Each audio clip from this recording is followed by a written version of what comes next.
Español, ni contigo ni sin ti tienen mis males remedios. Contigo porque me matas y sin ti con que me muero.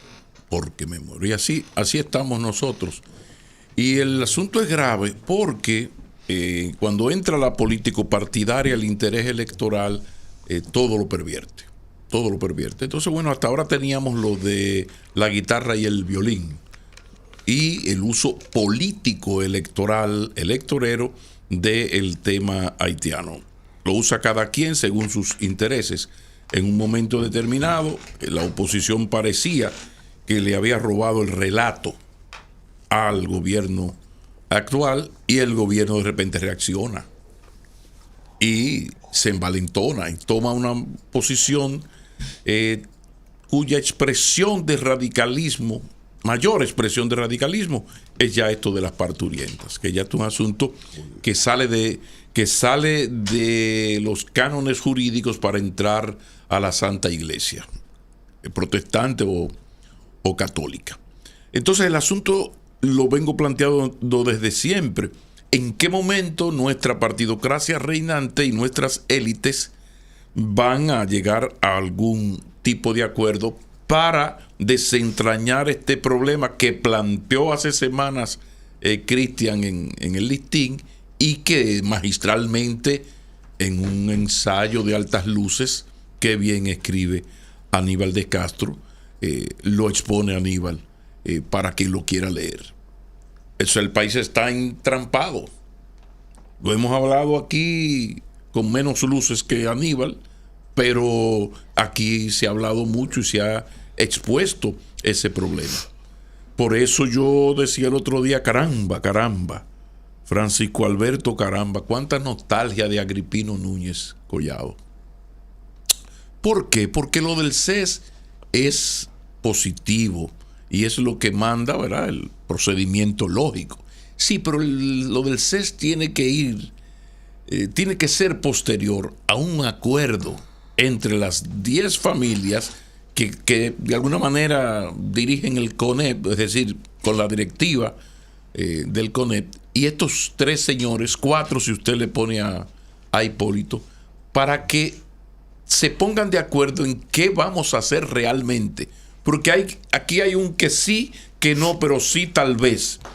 Yo no te quiero aquí, pero no te quiero regularizar. Pero al mismo tiempo quiero que sí estés aquí, pero ilegal, para que sigas trabajando, porque ningún gobierno soporta la salida del país de esos 250,000 seres humanos que son los que construyen el país y siembran nuestras tierras. Pero el gobierno sabe que el costo político a corto plazo, mediano plazo, de eso le va a costar el 2028. Y que PLD, Fuerza del Pueblo, bueno, aquí está el traidor a la patria entregando. Porque yo ayer en la tarde estaba con unos amigos intelectuales de altas luces y me llamó la atención de gente muy lúcida, muy leída, como dice uno. Óyeme, ¿qué te dicen cosas? O sea, el relato de la invasión, fusión, desaparición, a ver cuándo el país tan inferior que llega va a controlar el otro. No, el que llega pequeño se asume. Las hordas del norte no dominaron el imperio romano.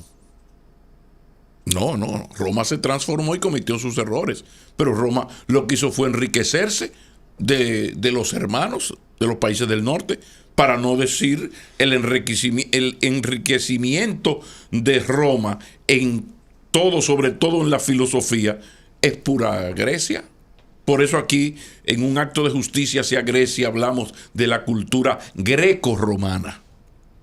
Entonces, aquí el problema está en que estos 3 señores se tienen que poner de acuerdo. ¿Qué vamos a hacer? Y hacerlo. Porque lo que planteaba Cristian, plantea Aníbal de Castro y siguen planteando otros, aquí lo hemos debatido mucho, es precisamente que hay que tomar un camino. Porque ningún gobierno puede afectar al sector construcción al sector agropecuario de manera tal que haya una subida de precios en todos esos productos. Eso no lo aguanta ningún gobierno. Aquí cualquier sector chantajea al gobierno, que desde que lo aprietan en las redes huye, le coge un ruido, huye, por cualquier quítame esta paja. ¿Y qué será cuando venga esta crisis y el apartamento de 10 millones cueste 18? O lo que es peor, el arroz, la batata, el cacao, todo. Entonces aquí esas tres fuerzas políticas tienen que llegar a un acuerdo. Y si no lo hacen, aquí vamos a ir muy mal. Porque el problema es que estamos creando una minoría que una buena parte de los dominicanos, a esa minoría no le da la categoría de ser humano. Oigan lo que yo estoy diciendo. Aquí hay una parte de la población dominicana que al negro pobre haitiano indocumentado le niega en los hechos y en el comportamiento la condición de ser humano. Si no, usted no se riera de que esa maldita negra, que se la lleven paría o sin parir, la suban en la maldita camiona, como lo ha escuchado uno. Y cuidado, que el caso es más grave, porque antes, hace 40 años, cuando uno era muchacho, se hablaba de la necesidad de la educación. Hay un problema de la educación. No. Aquí hay un problema de prejuicio, de racismo, de relato vencedor bien establecido, que hace que gente con 2 idiomas, 10 años de visa y maestría compren ese relato de odio. Mientras tanto, el problema sigue ahí. Yo sigo en la nostalgia, en nostalgia, caramba, por Agripino Núñez Collado, porque ellos 4 se van a reunir otra vez, pero a mí me gustaría que hubiese alguien que pudiera ser el intermediario de esa conversación. Y yo le propongo a Luis Leonel Hipólito Danilo que esa persona podría ser Pablo Ulloa, que es, el cargo no puede ser mejor, defensor del pueblo. Yo hice las diligencias, pero no es posible revivir a Agripino. Uno trató, llamó, pero no hay, él está frío con papá Dios, pero no hay ninguna posibilidad de que él vuelva. Entonces yo le propongo a Luis Abinader, le propongo a Leonel Fernández, a Hipólito y a Danilo Medina, que llamen a Pablo Ulloa para que dirija una conversación. Dirija, no, sea el coordinador, el mediador entre ellos. ¿Qué es lo que queremos? Este es el problema, presidentes. Y estas son las posibles soluciones. Vamos arriba. Ojalá se haga, porque lo cierto es que vamos muy mal. Muy mal, vamos muy mal porque estamos, insisto, entrampados. Y vuelvo a Cristian y vuelvo a Aníbal de Castro. Y vuelvo a mis compañeros, porque aquí Julián lo ha planteado, Rosario lo ha planteado, Chico lo ha planteado. Y en la mayoría de los medios, más de uno ha planteado esta situación. Es que estamos entrampados. Y cada gobierno ha utilizado el tema haitiano para sacarle provecho, para desviar, es una chulería. Óyeme, cuando tú hablas de que te están invadiendo los haitianos y llegan a la frontera de militares, en esas próximas 72 horas nadie te va a evaluar si la jodida circunvalación la han inaugurado o no. Por ejemplo. O esos puentecitos, ahí vi yo una nota, debí tomar nota, caramba, una noticia de un lugar que tiene 35 años siendo solicitado por una comunidad. Que Dios perdone a los PLDistas, Fuerza del Pueblo, y ahora a estos PRMistas. Pero bueno, pero hoy es un día feliz. El levantamiento del listín sobre las escuelas. Bueno, el listín está haciendo un trabajo maravilloso. Buscando ese tipo de cosas. Escuelas en medio de una ciénaga. Sí. Bueno, pero miren, como hoy es un día importante para mí, yo les voy a contar lo siguiente. Desde muy niño, por una razón que ningún psicólogo supo explicarme, y yo jamás he logrado entender, yo siempre le decía a mi madre en unos cuentos que yo le escribía y que yo le decía, pues yo no escribía todavía y ella le escribía, era que yo decía que yo me iba a morir a los 65 años. Y mis amigos en Las Peñas, Cristian lo sabe, yo le decía, estoy loco porque pasen estos 65, porque yo creo que me voy a morir antes de los 66. Entonces la felicidad mía tiene que ver con que estamos en los 66. De muchacho yo lo que decía a mi mamá me preguntaba, pero que ellos que eran demasiados. Y yo lo que pienso es que yo quería mucho a mi abuelo materno, a don Pablito. Y mi abuelo ya era un hombre de 50 y tantos años. O sea, lo que era... Lo veía un anciano. Muchacho. O sea, Era un muchacho. no, en ese entonces, en los años 60, era un anciano. No, chochaba. Ya era un anciano. Entonces parece que yo, tú ves, lo veía de esa manera. ¿Y para qué voy a seguir vivo si voy a estar tan viejo como bebo? Bueno, pero resulta que hoy, efectivamente, pude confirmar que sí, que estoy vivo. Entonces le he tomado la decisión de lo que le sugiero a los demás amigos que hagan, y es celebrar la vida, insistir en militar en la esperanza, insistir en la alegría y seguir defendiendo ese sentido de vida que usted eligió. Cada quien tiene el suyo.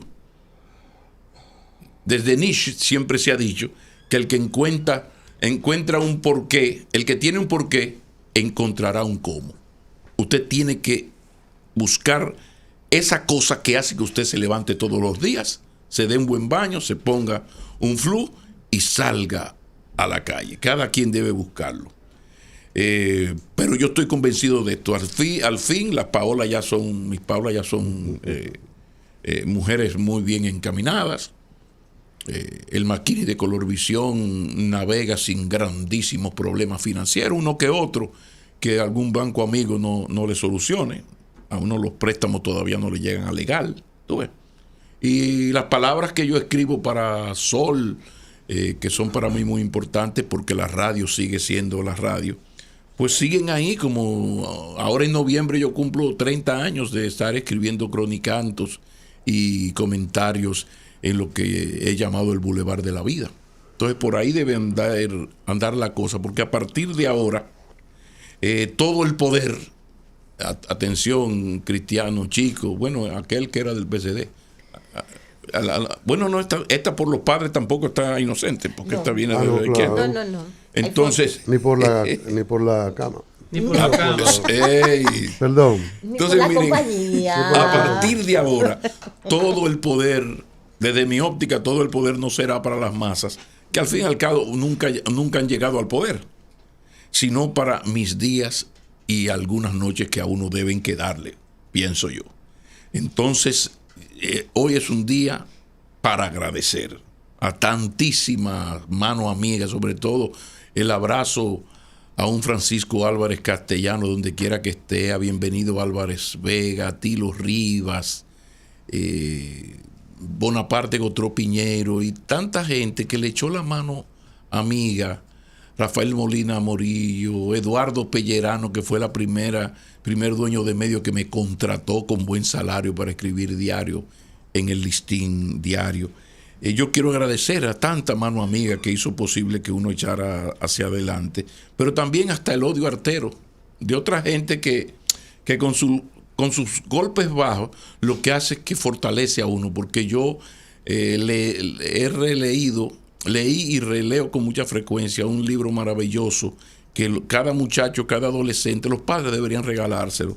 Se llama Así se templó el acero, de Nicolás Ostrovsky. Wow. Cada lágrima le enseña al hombre una verdad, decía Voltaire. Y esta madrugada que yo hablaba con mi hija pequeña y que ha estado muy fajada con unos exámenes en London Economic Law School, que es muy dura, la muchachita está explotada, la pobre, y yo le decía, tira para adelante, que estas son de las cosas que tú el resto de tu vida las vas a recordar. Entonces, señores, gracias a la familia, a los amigos, a ustedes que me soportan, y especialmente doy las gracias a dos señoras madres, a Enilda y a Esperanza, que me regalaron a mis Paolas. Unas Paolas que increíblemente todavía corren hacia los brazos de su padre, sabiendo, como saben muy bien, que su padre sigue teniendo las manos vacías. Muchas gracias y a vivir, que son 2 días. Bien. Conoce las claves del día.